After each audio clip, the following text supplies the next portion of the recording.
Paving the way to economic success. Many Chicagoans say it has become more difficult. The Illinois Answers Project looked at the challenges, and WGN Investigates joined their effort.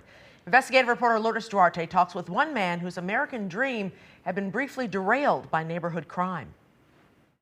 Lately, you've heard a lot about funding being cut to organizations that help neighborhoods curb violence. They're the kind of programs that researchers suggest are making a difference.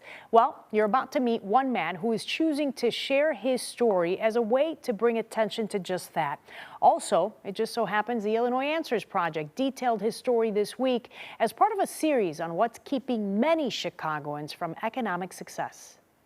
One of Chicago's West Side blocks on Gladys in Garfield Park has come a long way since Brian Ramson bought a 4-flat there years ago. His story is part of the focus of a series created by reporters at the Illinois Answers Project and highlighted by WGN to show the obstacles faced by Chicagoans in South and West Side neighborhoods that at times prevent economic mobility.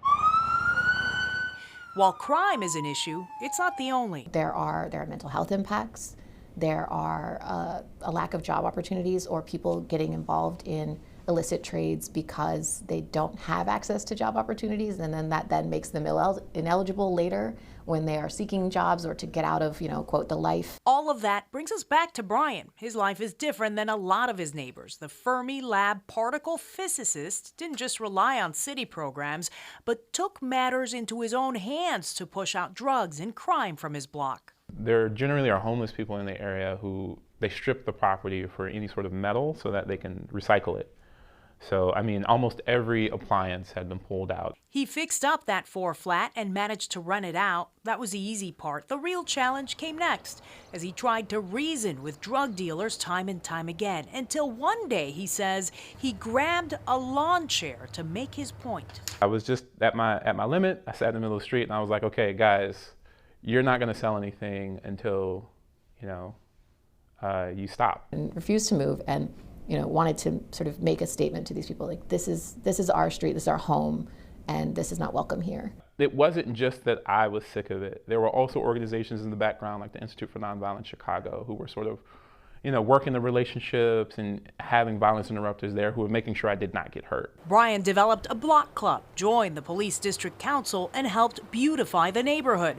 Over time, he says those things have made a difference. Something as old as block clubs, and there were block clubs when I was a kid, right, that assist people with feeling more of a community and that they may have some sort of an impact on not just violence reduction, but also economic mobility. Really paying attention to your community, beautifying your community, engaging with it in such a way that you were signaling to folks that there are people here who care about what's happening. And we collectively don't want to see this. He's clear that it took more than just community programming to make an impact. His neighbors on the block did their part too. His story is now serving as an example as communities advocate for change. And we did look through Chicago police data that shows Brian Ramson's block has seen a 75% drop in police reports since 2023, from 16 police reports to just 4 last year. By the way, the Illinois Answers Project also looked at the impact that mental health, affordable housing, and the high cost of childcare is having on neighborhoods on the south and west sides. We've posted that series on our website, WGNTV.com.